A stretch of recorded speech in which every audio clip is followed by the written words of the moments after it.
Faith is something that people often look to for comfort and security. When 9/11 happened, people filled up the churches in our nations for several months before again drifting away. When life is out of control and we are visited by suffering, rejection, or failure, it helps to remember that God's love never fails, and that there is a reality beyond us which holds us together individually and collectively. We seek God for security, and this is not a bad thing, but to seek faith for security alone is to have a warped sense of faith. For we begin to interpret all things through the lens of our personal, familial, and national security. Some people interpret the Bible to mean that women have a subservient position to men. That is faith warped toward the security of men. Some people interpret the Bible to mean that gay, lesbian, and transgendered people have less of a place on God's team than straight folks. Faith warped toward straight people.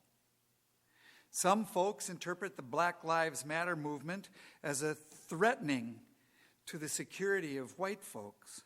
So they raise signs that say all lives matter, missing altogether that the level of security in the lives of suburban white kids and urban kids of color are worlds apart. Faith warped toward white suburbanites. If security is my only lens of faith, it will be warped toward me and my own. The fullness of faith is one in which my security is balanced by the security of all people, and this entails risk. As Reinhold Niebuhr, 20th century theologian, said, "The gospel comforts the afflicted and afflicts the comfortable." Okay, that doesn't sound like fun. Or put a little differently, Rabbi Edwin Friedman says, "Adventure is always more important than safety." And this is true. Adventure is always more important than safety. So in our text today, the Gospel of Luke tells us that faith in God involves both comfort and affliction, security and adventure. Our text, read for today by Charlie, follows the story of Zacchaeus, hated because he collects taxes from his own people for the Roman Empire. And yet, when he is accepted by Jesus, he gives half of his money to the poor and restores anyone he has cheated 4 times. Jesus says, he too is a son of Abraham, for the human one has come to seek and save the lost.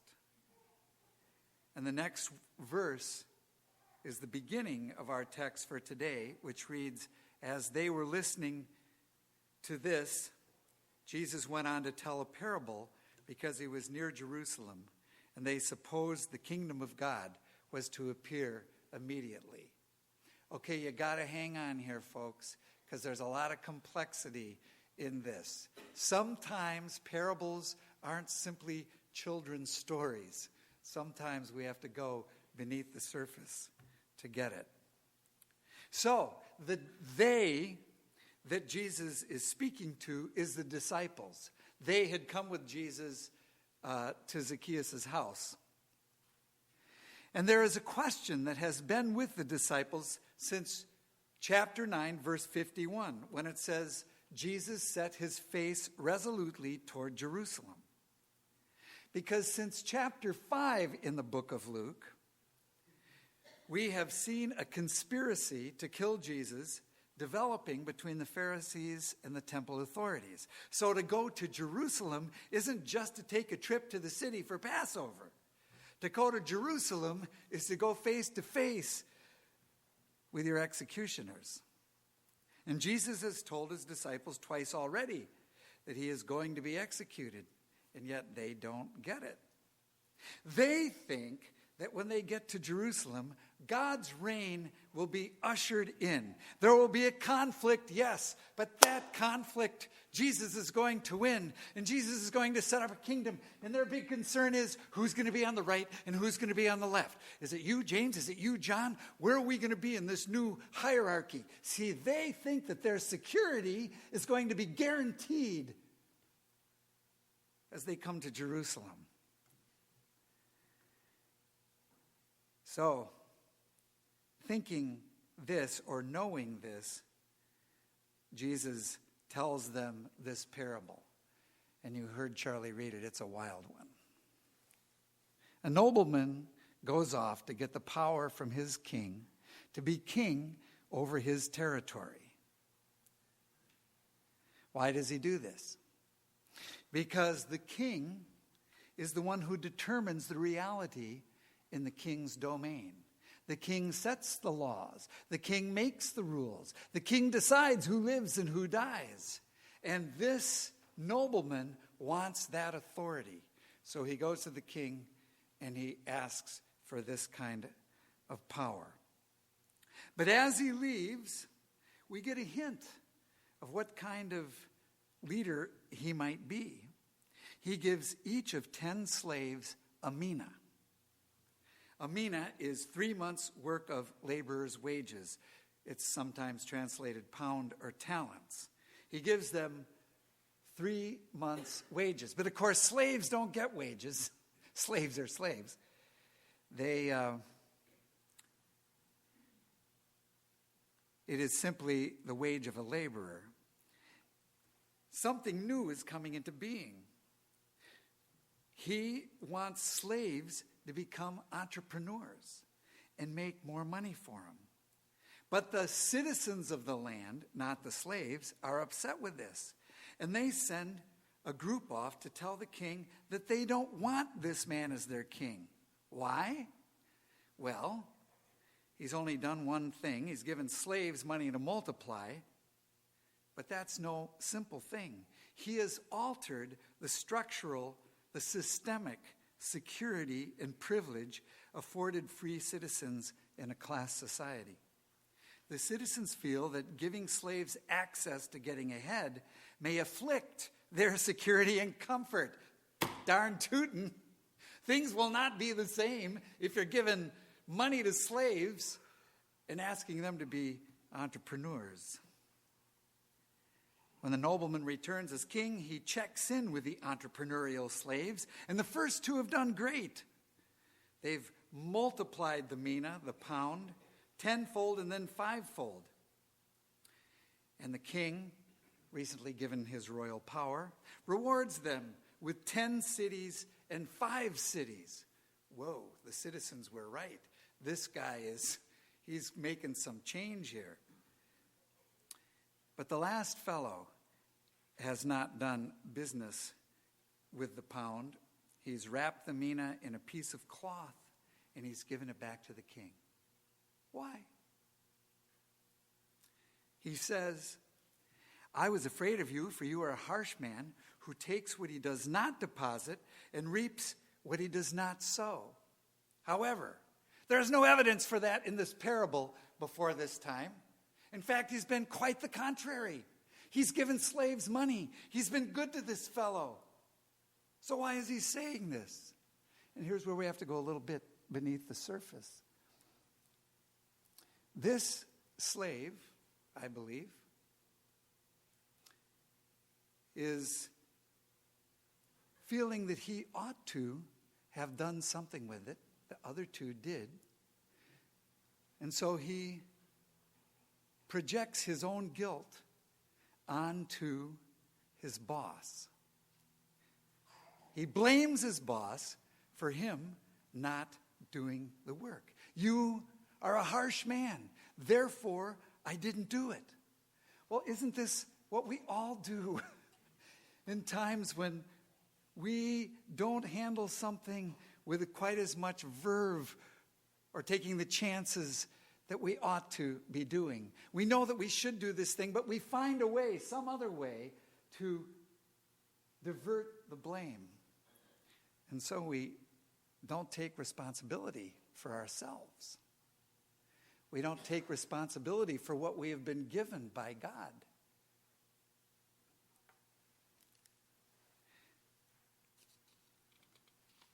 So, the nobleman is upset by this. This man did not trust his own wits. He didn't trust his friends or neighbors to help him. He didn't even trust the bank to give interest. So the mina is taken away from him and given to the man who multiplied it 10 times. Now, in the first service, one of our deacons, Kathy Kane, read the text, and she talked to me the other day. She said, "This parable is nuts." So this is crazy. What do you mean? You take it from the one who had been given it, and then you give it to the one who already has all this money. Aren't we supposed to be generous? Well, yes, but there's something else is being worked on here. The ones who are rewarded are the ones who are willing to take the risk of faith. They get more because they're willing to take the chance and develop it more.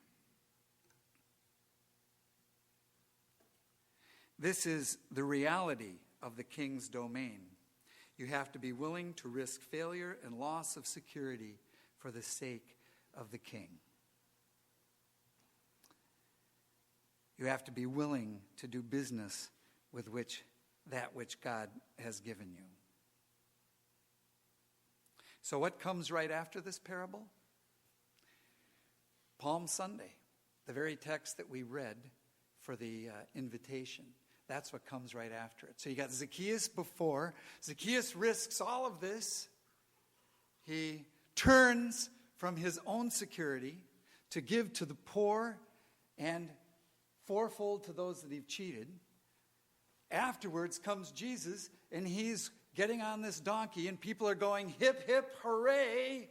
And they're throwing cloaks down, and we have this wonderful parade that we celebrate. But in the back of their minds is the reality of the Pharisees and the temple priests' conspiracy to kill him. And Jesus knows as he's going in, not because he's some kind of fortune teller, but because he can read the signs. He knows what's going to happen. There's going to be a conflict. He's going to be killed. And yet, he gets on the donkey and he does it. Seems like the disciples have totally missed out here. They haven't gotten it all the way along. But in the second half of Luke's book, what we call the book of Acts, it's actually the second half of Luke. They're written as one novel. In the second half of that book, the disciples are moved by the Holy Spirit.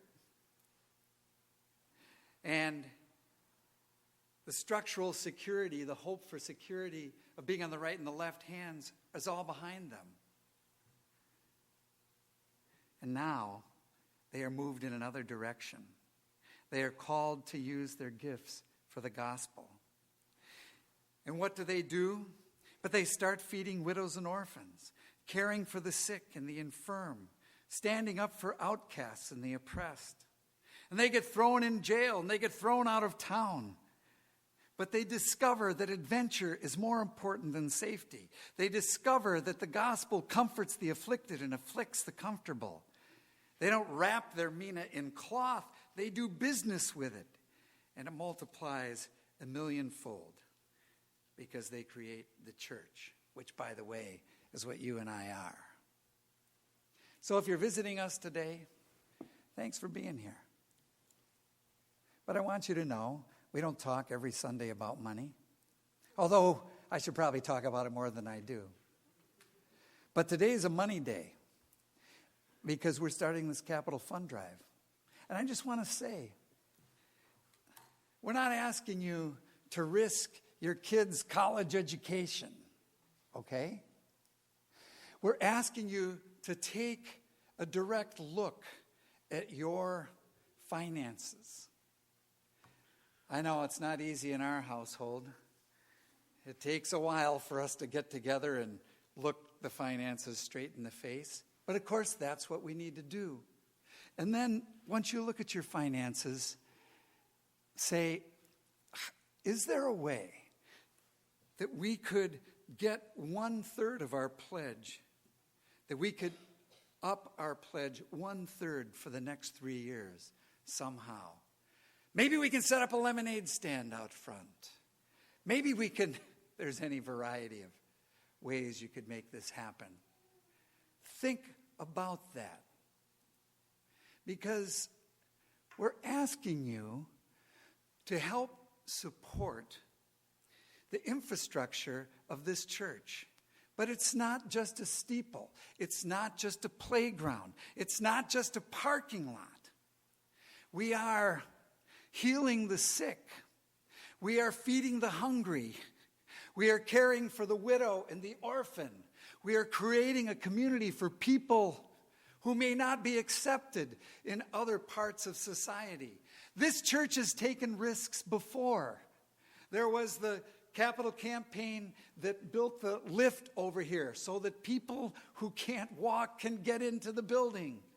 There was our year of discussion around open and affirming to become the kind of community that says all people are welcome here, including gay folks, lesbians, transgendered folks, people of any color. We actually lost about 10 families taking that risk. But that was the right thing to do, because this is the kind of community that God calls us to be. Not only seeking comfort and security in God's love and God's presence, but also stepping out and risking for the sake of the realm of God's love. So let's follow Jesus into Holy Week. He knows where he's going. We know where he's going. It gets dark. But then let's come back next Sunday and celebrate the resurrection together.